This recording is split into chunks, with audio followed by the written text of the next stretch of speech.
I'm going spearfishing again, and I've had a ton of luck spearfishing last time I went. It is a super sunny day. I'm just gonna record this before I put on the suit, or else I'm just gonna be baked alive in the 7mm neoprene. I have a whole new setup for how I'm gonna record with the GoPro. The last video did not come out too good because I had a mount on my head that just kept moving around, and the place it ended up settling was the worst place possible, so you guys missed out on a lot of the action. This time I have a whole different setup. Let me show it to you. So the last octo mask I used was specifically for divers. It had low volume, but it was super uncomfortable. It kept fogging up a lot even though I put a ton of anti-fog on it, and it was just not a great mask in general. You try to equalize the mask and it doesn't let you because the nose part is sealed off completely from the entire mask. That's not what you want. You want a bit of air movement. So I got their regular octo mask. I don't know if there's enough light, but this time I did put a screw mount on instead of just a thumb screw. So that's tightened really tight. I don't think it's gonna move. It should be a lot better this time. I already made sure beforehand that the angle is the angle I want it at. Also, if you guys see here, I have a pink Polar Pro lens. So why I have this is because red light is the first light that gets absorbed in the ocean by the water. So this filter pretty much just gives back a bit of that red light that I lose anywhere from 0 to 20 feet under. If I was gonna be diving deeper, then I would put a red lens on because that would just give back even more of the red that's lost. You see a couple people diving in green water, which is kind of like lakes and rivers, and those people tend to put magenta lens on just because there's different color spectrums that are absorbed by that type of water. But let's just get into it. I'm getting kind of hot, so here we go. So this was one of the warmest dives I've ever done, and that's because I've gone through so much gear, so much trial and error to get the nice gear that I have. So I left it all in the description below. If you guys want to check that out, it might help you guys find some really good gear. So right when I got in, I was looking for a spot with very little surf, no breaking waves, and on my way out I spotted these two Cabezon on the side of a rock. And I usually spot Cabezon exactly like these two. They're generally on the side of a rock, using their camouflage as protection from their predators. But unlike this brown one, they usually don't move too much because they're super confident in how well that camouflage works. So I dove down with my gun loaded, and I used the rock as a barrier between me and the fish. That way I wouldn't just go down straight onto them and just spook them. Because once they're spooked, they leave, and sometimes they go really far and you won't be able to find them again. So I let the current take me slowly over the rock. That way there wouldn't be any unnatural movements that would spook the fish. And this is where I got too greedy. So I tried to line up both fish so I could go for a 2-for-1. But I took too long to do that, and I just spooked the Cabezon. Since the white Cabezon didn't move at all when I was going down for them, I knew that it was going to stay in the exact same spot, so I decided to look for the brown Cabezon and come back later for that white one. So when I do my dives down, I try to stay really calm and not move too erratically. That way my body language doesn't just scare off these fish. If you're really calm, sometimes they even come check you out. And you could see here on one of my dives, a Lingcod just swam straight up to me. And we were just staring at each other for maybe 4 seconds, and it was just 3 feet away. I lined it up on my spear gun, but for whatever reason I decided I wasn't gonna go for it. Sometimes I just do this because maybe it's not the fish I'm targeting that day. Also, if you have a certain spot you like to go to and you're constantly just shooting every single fish you see, you'll never catch big fish because those smaller fish won't get to grow larger. And this was like, I would say around a 24-inch ling, but I was kind of more just focused on getting those two Cabezon at the moment. I did a couple more dives looking for that brown Cabezon, but I couldn't find it, so I decided I was just gonna go back and shoot that white Cabezon. So for whatever reason, the GoPro just glitched, it stopped responding, and I had to take my glove off to take my mask off, and then take the GoPro out of the waterproof casing, and then take the battery out of the GoPro to do a hard reset. Super annoying, and I could have dropped the GoPro in the water. So a lot of times if you're doing something over the water and you're not really watching that spot that you know a fish is at, you have to mark it. So that's why I left my spear gun pointing exactly to where that white Cabezon was.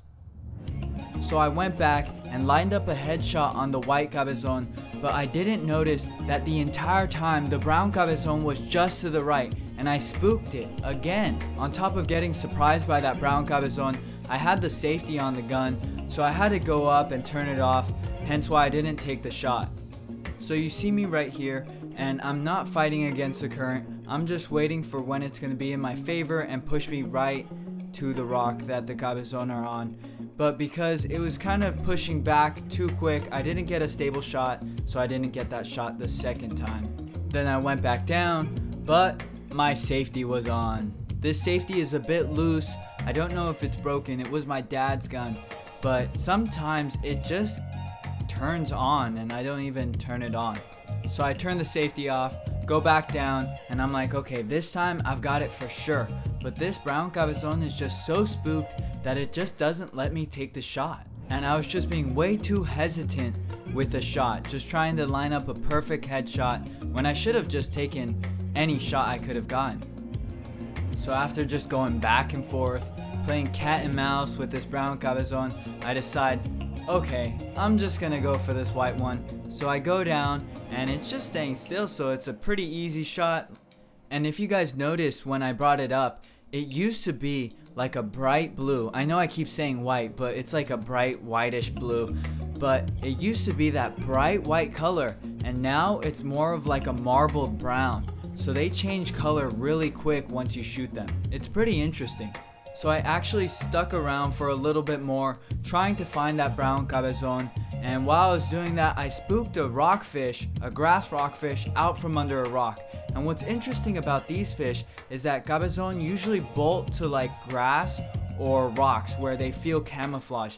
But these rockfish, oftentimes, they bolt and leave themselves out in the open. And this is because they're kind of a faster fish and like to keep their options open. I didn't want to just dive right on top of it because I knew it would just get spooked and leave.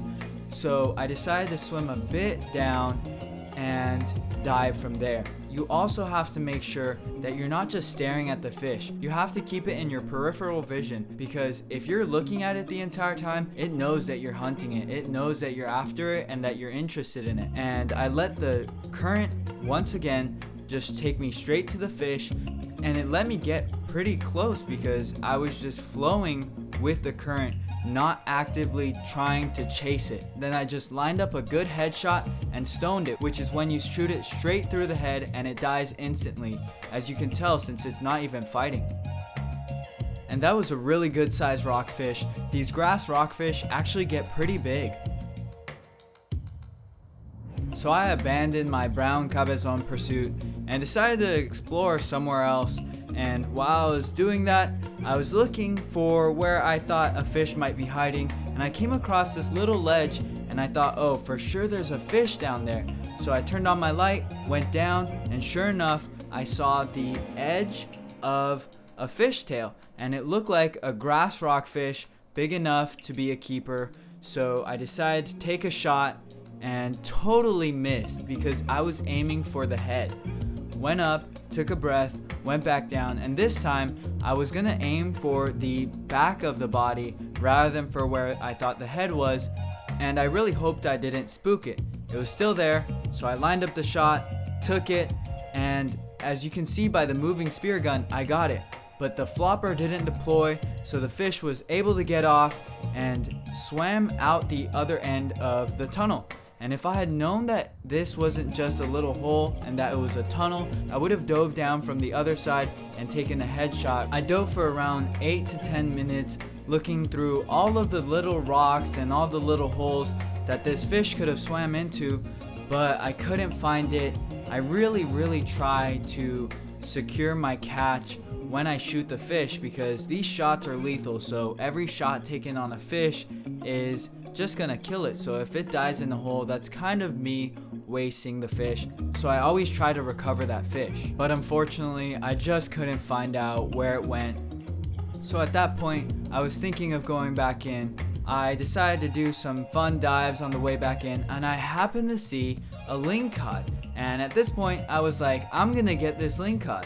And it was just laying under the little ridge of a small rock on the bottom. And I used the small kelp patch as cover, that way it wouldn't see me just swimming straight for it. And then last second, just like the other ones, let the current take me close, get a good shot, and then took the shot. Nice headshot. And what I didn't see, and you guys just saw right there, was the Cabezon was actually in that kelp patch and bolted. So I don't know if you guys noticed, but that lingcod, when it was down on the ground, it was like almost a blue-green color. And then after I shot it, just like the Cabezon, it turned brown. So when you kill these fish, you have to bleed them out right away. It just makes the meat taste a lot better. But when you do this, the blood just goes all over the place. And sometimes I kind of worry about sharks coming up and trying to steal away my bait. So that's why I always do this quick and then put it on the stringer on my float. Some of these guys that dive in California, they keep their stringer on their weight belts, but I feel like that's just keeping bait right on my leg. And if I'm gonna get this fish stolen, I'd rather have it chomped off of my float rather than chomped off of my body, where I could possibly lose like a leg or something. So on my way out, I spotted a kelp greenling and I had it lined up to take a shot, but I decided that I had more than enough fish for the fish tacos that I was gonna make that night. All in all, I passed up on that lingcod, and then on that brown Cabezon I decided to not go after, and millions of surf perch that you just see all over the place. And this is kind of because part of spearfishing is taking what you need, and I really take that to heart. So I don't just go shooting every single fish I see. Alright, so overall, a pretty successful dive. I was super hyped that the conditions were perfect and that the visibility was around 12 feet, which is pretty good. And it lets me just sit on the top of the water and just look down at the rocks and at the structure to spot any fish. So the first fish I shot was this Cabezon. This was a 15-inch Cabezon. Not too big, but a pretty nice looking fish. These are really tasty. And then the next fish I caught was a 16-inch rockfish. There it is. Pretty cool looking fish. Rockfish tacos tonight for sure. And then the last one you guys saw me shoot was a 24-inch lingcod. There we go. These guys have some crazy teeth. Check that out. Got this scale, so we're just gonna see how much they weigh. I've never done this before, but let's just see. This is a 1 pound and 13 ounce Cabezon. This is a 2 pound and 7 ounce rockfish. And this is a 4 pound and 5 ounces lingcod. That's it for today. That was the dive. I hope you guys liked the video because it came out way better than the last one I made. And stay tuned for more. I'm definitely gonna be going kayak fishing more. You'll probably see me heading out to Lake Berryessa and targeting salmon in the Sacramento River and the American River. I'm also planning on doing a lot more dives as the conditions get way better than they were before. And so you'll probably see a lot more videos like this and a lot more pole fishing videos as well. So if you haven't already, like and subscribe. And that's it for today. I'll see you in the next one.